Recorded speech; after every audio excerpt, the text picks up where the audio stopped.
दोस्तों last video में हमने बात की थी टेबल, रो एंड कॉलम और मर्ज सेक्शन के बारे में। जिसने वीडियो नहीं देखी मैं आपको रिकमेंड करता हूँ आपको वीडियो जरूर देखिए। मैं आई बटन पे इसका लिंक दे देता हूँ। अब बढ़ते हैं आज की वीडियो की तरफ। आज हम आपको बताने वाले हैं सेल साइज, अलाइनमेंट और डेटा के बारे में। तो स्टार्ट करते हैं आज की वीडियो। सबसे पहले मैं इन टेबल्स को डिलीट कर देता हूँ और नई टेबल इंसर्ट करके फिर हम काम स्टार्ट करते हैं। ठीक है, तो इंसर्ट करते हैं नई table. Insert table, quick table, then green वाली टेबल। मैं इस टेबल को यहाँ से सिलेक्ट कर लेता हूँ और होम पे जाके इस पे फिर से बॉर्डर को अप्लाई कर देता हूँ। तो फ्रेंड्स अभी मैं यहाँ पे कुछ डमी टेक्स्ट डालता हूँ। ये देखिए is equal to RAND bracket open 1,1 bracket close और एंटर। ये देखिए फ्रेंड्स अब मैंने यहाँ पे बहुत सारा टेक्स्ट डाल दिया है, लेकिन टेक्स्ट डालने के साथ ही क्या हुआ है कि हमारे इस पूरे के पूरे कॉलम की जो सेल की जो विड्थ है वो बढ़ चुकी है। ठीक है फ्रेंड्स, लेकिन आपने देखा होगा कि टेक्स्ट के बढ़ने से कभी भी विड्थ नहीं बढ़नी चाहिए। तो उसके केस में हमें क्या करना होता है, हमें उस सेल की विड्थ को करना होता है फिक्स। वो कैसे करते हैं मैं आपको बताता हूँ। सबसे पहले आप Ctrl Z करके पहले जैसा था वैसा कर लेते हैं।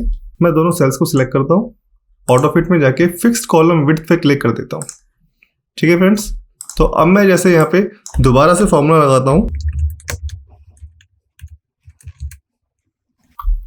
तो देखिए अब हुआ क्या है कि मेरी जो विड्थ है वो बिल्कुल भी नहीं बढ़ी है और नीचे जो भी कंटेंट था वो नीचे की तरफ बढ़ गया, यानी कि हाइट बढ़ गई है। ठीक है फ्रेंड्स, तो होना ये चाहिए कि हमारी जो है विड्थ ना बढ़े, हाइट बढ़ जाए। ये करने से पहले टेबल का डिजाइन है उसको फिक्स कर लेना चाहिए कैसा आप चाहते हैं, उसके बाद में कोई चेंजेस ना हो। ठीक है फ्रेंड्स, दूसरी चीज मैं इस टेबल को सिलेक्ट करता हूँ। देखिए ऑटो फिट में जाने के बाद यहाँ पे ऑप्शन आ रहा है ऑटो फिट कंटेंट। जैसे मैं इस पे क्लिक करता हूँ तो क्या होगा, देखिए जैसा मेरा कंटेंट था उसी के अकॉर्डिंग इसकी विड्थ भी फिक्स हो गई है। मान लीजिए मैं यहाँ पे भी कंटेंट डालता हूँ बहुत सारा, तो देखिए इस तरीके से कंटेंट के अकॉर्डिंग जो है दोनों की विड्थ हमारी मैनेज हो रही है। ठीक है फ्रेंड्स, अगर आप चाहें तो नीचे आप देखेंगे कि यहाँ पे एक एरो बना हुआ आ रहा है, जैसे यहाँ बॉक्स बना हुआ आ रहा है। मैं इस बॉक्स के ऊपर माउस लेके जाऊंगा तो मुझे डबल एरो नजर आते हैं। इस पे क्लिक करके मैं टेबल की हाइट विड्थ को मैनेज कर सकता हूँ। ठीक है फ्रेंड्स, ये भी एक तरीका होता है। अब देखिए मैं इस टेबल को सिलेक्ट करता हूँ और मैं जा रहा हूँ ऑटो फिट पे। यहाँ पे लिखा हुआ है ऑटो फिट विंडो। जैसे ही मैं इस पे क्लिक करूंगा तो क्या होगा, हमारी जो विंडो है, टोटल जो एरिया है उसके हिसाब से हमारी इस टेबल का साइज बन जाएगा। मान लीजिए हम फुल विड्थ में चाहते हैं टेबल को, तो हम इस तरीके से ऑटो फिट विंडो का यूज करके कर सकते हैं। ठीक है फ्रेंड्स, मान लीजिए मैं नोटबुक्स वाले सेल पे क्लिक करता हूँ और यहाँ पे जो हाइट का सेक्शन है उसके अंदर मैं क्या करता हूँ, 0.51 को मैं कर देता हूँ 2.51। ठीक है, तो ये देखिए जो सेल है इसका जो हाइट है वो बढ़ चुकी है और बाकी सबकी हाइट जो है नॉर्मल रही है। ठीक है फ्रेंड्स, इन सबको कॉमन करना चाहते हैं तो क्या करना होगा, आपको सभी को सिलेक्ट करना है और आपको डिस्ट्रीब्यूट रोज पे क्लिक कर देना है। ठीक है फ्रेंड्स, जैसे आप इस पे क्लिक करेंगे तो आप देखेंगे कि आपकी सभी की सभी सेल्स के अंदर इक्वल स्पेस इंक्रीज हो गया है। ठीक है, इसी तरीके से मान लीजिए मैं यहाँ पे विड्थ के सेक्शन पे जाता हूँ और यहाँ पे मैं कर देता हूँ विड्थ का जो साइज है इसको मैं कर देता हूँ 4.53 सेंटीमीटर और मैं एंटर की को प्रेस करता हूँ। तो इस तरीके से हमारी जो है विड्थ जो है चेंज हो गई है। लेकिन अगर आप चाहते हैं सारी विड्थ को मैनेज करना, मैं इसको पूरे को सिलेक्ट करता हूँ। ठीक है, अब मुझे क्या करना है, मुझे डिस्ट्रीब्यूट कॉलम पे क्लिक करना है। ठीक है फ्रेंड्स, तो क्या होगा, देखिए हमारा जो टेबल का साइज था वो बिल्कुल भी बढ़ा नहीं है और जिस साइज की हमारी टेबल थी उसी साइज में इसने टोटल कॉलम्स को डिवाइड कर दिया है। उसी हिसाब से उसकी जो विड्थ है यानी कि चौड़ाई है उसको उसने सेट कर दिया है। ठीक है फ्रेंड्स, तो इस तरीके से आप यहाँ पे मैनुअली हाइट और विड्थ डाल सकते हैं और उसको पूरे कॉलम पे, पूरे रोज पे अप्लाई करने के लिए आप डिस्ट्रीब्यूट वाला फंक्शन यूज कर सकते हैं। ठीक है फ्रेंड्स, अब देखते हैं नेक्स्ट ऑप्शन अलाइनमेंट का। तो फ्रेंड्स मैं इसको टेक्स्ट को सिलेक्ट करता हूँ और आप ऊपर यहाँ देखिए ध्यान से, ये ऑप्शन आपको भी ना यहाँ पे सिलेक्टेड नजर आ रहा है जिसका मतलब है अलाइन टॉप लेफ्ट। ठीक है फ्रेंड्स, अभी हमने बोला हुआ है कि हमारा जो कंटेंट है उसको अलाइन करो लेफ्ट के साइड में और टॉप में। ठीक है, मान लीजिए मैं इसकी थोड़ी सी हाइट को बढ़ा के आपको दिखाता हूँ।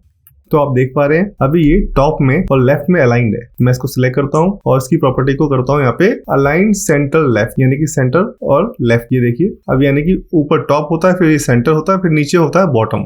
तो मैं बॉटम वाले पे क्लिक करता हूँ तो क्या होगा, देखिए ये बॉटम से अलाइन होके आ रहा है। ठीक है फ्रेंड्स, इसी तरीके से मान लीजिए मैं चाहता हूँ मिडल, यानी कि जो हमारा जो सेंटर है अलाइन टॉप सेंटर का, उस पे क्लिक करता हूँ तो ये टॉप से और सेंटर में अलाइन होके आ रही है। इसी तरीके से अलाइन सेंटर पे ये प्रॉपर्ली अलाइन होके आएगी सेंटर, यानी यहाँ पे कहीं किसी तरीके से लेफ्ट राइट से कोई भी गैप नहीं है। इसी तरीके से आप देख पाएंगे नीचे अलाइन बॉटम सेंटर आ रहा है तो ये बॉटम से सेंटर में अलाइन होके आएगी। इसी तरीके से दोबारा मैं इसको सिलेक्ट करता हूँ और यहाँ पे मैं क्लिक करूंगा अलाइन टॉप राइट, तो आप देखिए ये राइट साइड से अलाइन होके आई है, अलाइन सेंटर राइट, ये सेंटर में राइट होके आई है, और अलाइन बॉटम राइट, तो ये बॉटम में राइट होके आई है। तो फ्रेंड्स नॉर्मली हम जो यूज करते हैं वो हम यूज करते हैं अलाइन सेंटर, ये बीच वाले को, ठीक है फ्रेंड्स, ताकि ऊपर नीचे हर जगह से बिल्कुल प्रॉपर्ली मैनेज होके आए, ठीक है फ्रेंड्स। तो मैं नेक्स्ट सेल पे क्लिक करता हूँ। अब यहाँ पे देखिए आपको एक ऑप्शन नजर आ रहा है टेक्स्ट डायरेक्शन का। जैसे ही मैं इस पे क्लिक करता हूँ तो क्या होगा, मेरे टेक्स्ट का जो डायरेक्शन है वो चेंज हो जाएगा। देख पा रहे हैं आप किस तरीके से लिखा हुआ आ रहा है।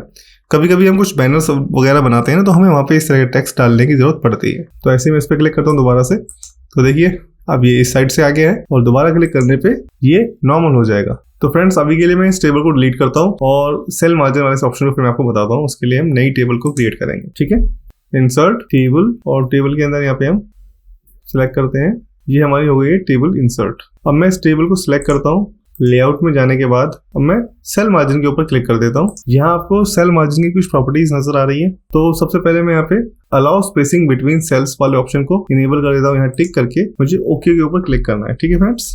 तो देखिए क्या होने वाला है, हमारे जो सेल्स हैं इसके अंदर 0.04 सेंटीमीटर का मार्जिन आ गया है। मैं आपको दोबारा दिखाता हूँ सेल मार्जिन, आप देख पा रहे हैं 0.04 सेंटीमीटर। तो मैं इसको कर देता हूँ यहाँ से 0.50, ठीक है फ्रेंड्स। मैं ओके पे क्लिक करता हूँ, तो ये देखिए हमारे सारे सेल्स के बाहर जो आप देख पा रहे हैं एक मार्जिन आ चुका है, ठीक है फ्रेंड्स। मैं यहाँ पे टाइप करूंगा तो ये हमारे डिफरेंट सेल्स बने हुए हैं। मैं दोबारा जाता हूँ सेल मार्जिन की प्रॉपर्टी पे।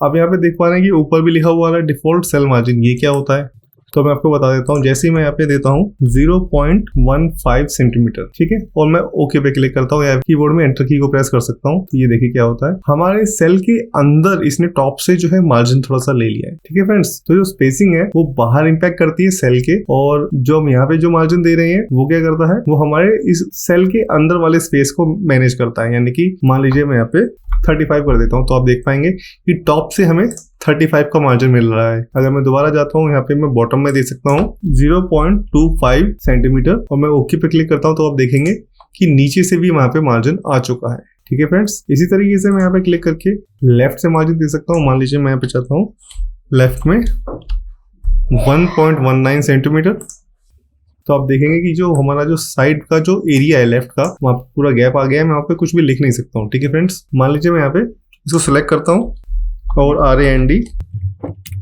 ब्रैकेट ओपन ब्रैकेट क्लोज, और मैं एंटर की को प्रेस करता हूँ। तो ये देखिए अब जो भी मेरा टेक्स्ट है वो सब लिखा हुआ आ रहा है, लेकिन लेफ्ट साइड में पूरा हमें एक स्पेस नजर आ रहा है। अब हम ऐसे ही चाहें तो राइट में भी स्पेस को अप्लाई कर सकते हैं सेल मार्जिन, और राइट में हम देखते हैं। मान लीजिए मैं यहाँ पे राइट में कर देता हूँ 1.19 सेंटीमीटर सेम, और ओके पे क्लिक करता हूँ। तो देखिए राइट साइड में भी इसने एक मार्जिन ले लिया है, ठीक है फ्रेंड्स। तो ये हमारे सेल मार्जिन की प्रॉपर्टी है। अभी के लिए आप कंफ्यूज हो रहे होंगे कि ये किस तरीके से काम करता है। तो फ्रेंड्स मैं आपको बता दूं, आगे जब हम एक कोई प्रोजेक्ट बना के देखेंगे तो उसके अंदर हम इन सारी प्रॉपर्टीज का यूज करने वाले हैं, और आप इसको बिल्कुल डिटेल में समझेंगे। तो आप बिल्कुल टेंशन मत लीजिए। वीडियो पसंद आ रही है उसको लाइक करके कमेंट में आपको कोई सवाल पूछना है तो पूछ सकते हैं। तो हम बढ़ते हैं फिर आगे की तरफ, ठीक है फ्रेंड्स। तो नेक्स्ट ऑप्शन के लिए मैं इस टेबल को डिलीट कर देता हूँ। यहाँ से मैंने टेबल को सिलेक्ट किया और shift delete plus minus plus और देन एंटर। ये हमारी हो गई है टेबल क्रिएट। मैं यहाँ पे हेडिंग दे देता हूँ SR नंबर और टैब प्रेस करके नेम, ठीक है फ्रेंड्स। अब मैं दोबारा से टैब को प्रेस करता हूँ 5D 4B 3A 1E 2C। तो फ्रेंड्स हमारा डेटा इंसर्ट हो चुका है। अब मैं इसको करके दिखाता हूँ शॉर्ट। हालांकि मैं इसको बता चुका हूँ अपनी होम टैब वाली क्लास के अंदर, ठीक है फ्रेंड्स। मैं इस पे क्लिक करता हूँ और शॉर्टिंग पे जाता हूँ। तो मुझसे ये पूछ रहा है कि मैं किस कॉलम के हिसाब से शॉर्ट करना चाहता हूँ, कॉलम 1 और कॉलम 2, ठीक है फ्रेंड्स। कॉलम 1 है हमारी सीरियल नंबर वाली, मैं इस पे क्लिक करता हूँ। टाइप है नंबर्स, और मुझे इसको असेंडिंग में करना है या डिसेंडिंग में करना है। तो मान लीजिए मैं असेंडिंग में करना चाहता हूँ, यानी कि 1 2 3 से मुझे चाहिए पूरी की पूरी लिस्ट ये शॉर्ट होके आए, ठीक है। मैं ओके पे क्लिक करता हूँ। तो ये देखिए फ्रेंड्स ये 1 2 3 के हिसाब से शॉर्ट हो चुकी है। तो फ्रेंड्स हमने सीरियल नंबर के हिसाब से शॉर्ट कर लिया है, जहाँ पे हमें ऑप्शन दिखा रहा था कॉलम 1 और कॉलम 2 हम किसके हिसाब से शॉर्ट करना चाहते हैं। लेकिन फ्रेंड्स कॉलम 1 और कॉलम 2 थोड़ा सा अजीब लग रहा था, क्योंकि क्या है कि हमें इसको सीरियल नंबर या नेम वहाँ पे लिखा हुआ आना चाहिए। तो वो क्यों नहीं आ रहा है, क्योंकि अभी हमने ना पूरे टेबल का डिजाइन लगभग एक जैसा ही रखा है। डिफरेंशिएट करने के लिए हम इस दोनों को सिलेक्ट करते हैं। हम जाते हैं होम पे, देन यहाँ पे हम सिलेक्ट करते हैं एक कलर कोई भी, और ये हमने ब्लैक कलर ले लिया है, ठीक है फ्रेंड्स। तो ये लग रहा है जैसे हमारी हेडिंग है। अब मान लीजिए मैं ई पे क्लिक करके लेआउट में जाता हूँ और शॉर्टिंग पे जाता हूँ, तो देखिए अब यहाँ पे शॉर्ट बाय में लिखा हुआ आ रहा है सीरियल नंबर और नेम। ठीक है फ्रेंड्स, पहले यहाँ पे लिखा हुआ आ रहा था कॉलम 1 और कॉलम 2, लेकिन अब हमने उसे बिल्कुल एज ए हेडर दिखा दिया है। तो MS वर्ड भी समझ चुका है कि वो हेडर है और हम हेडर के हिसाब से वो बिहेव कर रहा है। तो मान लीजिए मैं नेम के हिसाब से शॉर्टिंग करना चाहता हूँ और टेक्स्ट इसमें यहाँ पे लिखा हुआ आ गया है, टाइप मेरा टेक्स्ट है असेंडिंग या डिसेंडिंग। मान लीजिए मैं इसको डिसेंडिंग करके देखता हूँ। ठीक है फ्रेंड्स, और ओके पे क्लिक करता हूँ तो फिर देखिए क्या होता है, EDCBA। ठीक है फ्रेंड्स, ये डिसेंडिंग में आ चुका है। दोबारा देख लेते हैं असेंडिंग करके, ओके, तो ABCDE। ठीक है फ्रेंड्स, इस तरीके से आप चाहें तो दोनों में से किसी पे भी हमारा यहाँ पे सिलेक्ट करके सीरियल नंबर के हिसाब से असेंडिंग और डिसेंडिंग कर सकते हैं। ये देखिए इस तरीके से हमारा सीरियल नंबर के हिसाब से असेंडिंग में हो गया है। ठीक है फ्रेंड्स, अब मैं आपको एक दूसरा ऑप्शन बताता हूँ। उसके लिए हम सबसे पहले क्या करते हैं, टेबल को सिलेक्ट करते हैं, ऑटो फिट में जाके ऑटो फिट विंडो पे क्लिक कर देते हैं। तो ये हमारी पूरी विंडो पे फिट हो चुकी है। ठीक है, इसको हम कॉपी भी कर लेते हैं और टैब प्रेस करके हम यहाँ पे और नए नए रोज को इंसर्ट कर लेते हैं। ठीक है फ्रेंड्स, आप देख पा रहे हैं इस तरीके से भी हम पेज 1 और आगे आ चुके हैं। ठीक है, इस तरीके से हम यहाँ पे इंसर्ट कर रहे हैं अपना डेटा, यानी कि हम रोज को इंसर्ट कर रहे हैं। डेटा हमने इसमें डाला नहीं है। देखिए मैंने यहाँ पे क्लिक किया, डेटा को पेस्ट कर दिया। इस तरीके से आप डेटा इजीली यहाँ पे फिल कर सकते हैं। अब फ्रेंड्स देखिए यहाँ पे एक गलती हुई है। जैसे मैं फर्स्ट पेज पे हूँ तो मुझे पता है ये सीरियल नंबर और नेम यहाँ पे है, नीचे जा रहा हूँ, मैं काम कर रहा हूँ। लेकिन सेकंड पेज पे अगर मैं डायरेक्टली आता हूँ, मान लीजिए मैं इसका प्रिंट भी देता हूँ, तो सेकंड पेज जो डायरेक्टली देख रहा है उसे नहीं पता है कि ये 4 और B क्या है, क्योंकि इसका कोई भी हेडर यहाँ पे नहीं आ रहा है। तो फ्रेंड्स अब हमें हर पेज पे हेडर की जरूरत है ताकि हमारा जो डेटा है वो इजी टू अंडरस्टैंड हो सके, इजी टू रीड हो सके। ठीक है फ्रेंड्स, तो उसके लिए हम क्या करते हैं, सबसे पहले हम ऊपर जाते हैं और हमें इस हेडर वाले सेल पे क्लिक करना है। जैसे मैं यहाँ पे क्लिक करूंगा तो आप देखेंगे यहाँ पे रिपीट हेडर वाला ऑप्शन जो है इनेबल हो जाएगा। मैं आपको फिर से दिखाता हूँ। मान लीजिए मैंने 2 पे क्लिक किया हुआ है तो अभी ये ऑप्शन डिसेबल नजर आ रहा है, लेकिन जैसे ही मैं इस पे क्लिक करूंगा तो रिपीट हेडर रोज ये वाला ऑप्शन इनेबल हो जाएगा। मैं इस पे क्लिक कर देता हूँ, फिर देखिए क्या होता है, मुझे पेज को स्क्रॉल करना होगा नीचे और सेकंड पेज पे आप देख पा रहे हैं कि सीरियल नंबर और नेम हमारा आ चुका है। तो इसने क्या किया है कि हमारे जो हेडर को रिपीट कर दिया है हर पेज के हिसाब से। ठीक है फ्रेंड्स, इस तरीके से मान लीजिए मैं यहाँ पे टेबल को सिलेक्ट करता हूँ और एक ऑप्शन यहाँ पे मुझे नजर आ रहा है कन्वर्ट टू टेक्स्ट का। टेबल के अंदर जो डेटा है वो सिलेक्ट होके टेक्स्ट के रूप में कन्वर्ट हो जाएगा और उसके बीच में हम क्या चाहते हैं, स्पेस कैसा चाहते हैं। मान लीजिए हम पैराग्राफ के हिसाब से चाहते हैं, टैब्स के हिसाब से चाहते हैं, कॉमा के हिसाब से चाहते हैं या कुछ अलग चाहते हैं। मान लीजिए मैं अलग चाहता हूँ, मैं अदर पे क्लिक करता हूँ और यहाँ पे मैं एक स्पेशल सिंबल दे देता हूँ। मान लीजिए मैं यहाँ पे डॉलर का सिंबल दे देता हूँ और मैं ओके पे क्लिक करता हूँ। तो ये देखिए फर्स्ट हमारी कॉलम आ गई और सेकंड कॉलम के बीच में हमारा आ गया, यहाँ पे आ गया एक डॉलर। ठीक है फ्रेंड्स, तो डॉलर से इसने स्प्लिट कर दिया है। ये ऑप्शन ऑलरेडी मैं आपको पिछली क्लास में बता चुका हूँ, जहाँ पे हमने डेटा को कन्वर्ट किया था टेबल में। अब हमने टेबल को कन्वर्ट किया है इस डेटा के रूप में। ठीक है फ्रेंड्स, अगर वो वीडियो आपको देखनी है तो आप मेरी पिछली वीडियो में जाके देख सकते हैं। अभी के लिए मैं कंट्रोल Z करता हूँ तो देखिए हमारी जो टेबल है वापस आ चुकी है। लेआउट के सेक्शन में हम आ जाते हैं। ठीक है फ्रेंड्स, अब मैं नेक्स्ट ऑप्शन बताने के लिए क्या करता हूँ, सबसे पहले ना जो हमारे नीचे की रोज है उनको डिलीट कर देता हूँ। ठीक है, ये मैंने सिलेक्ट किया और माउस को लेके मैं नीचे जाऊंगा तो मेरे सारे के सारे रोज सिलेक्ट हो गए। शिफ्ट प्लस डिलीट का बटन मैं प्रेस करूंगा तो देखिए सब कुछ डिलीट हो चुका है। मान लीजिए अब मैं ई के बाद टैब को प्रेस करता हूँ तो नीचे में आ चुका हूँ, यहाँ पे कोई डेटा नहीं है फिलहाल। तो दोस्तों अब हम यहाँ पे कुछ फॉर्मूला अप्लाई करके देखेंगे। उसके लिए मैं यहाँ पे 3 ब्लैंक रोज को इंसर्ट कर लेता हूँ। ठीक है, और फर्स्ट पे मैं लिखता हूँ यहाँ पे सम, सेकेंड पे हम लिखते हैं काउंट और थर्ड पे हम जो यूज करेंगे एवरेज। ठीक है फ्रेंड्स, ये 3 तरह के फॉर्मूला हम यहाँ पे यूज करके देखेंगे आज। मैंने यहाँ पे क्लिक किया, उसके बाद मैं गया फॉर्मूला पे।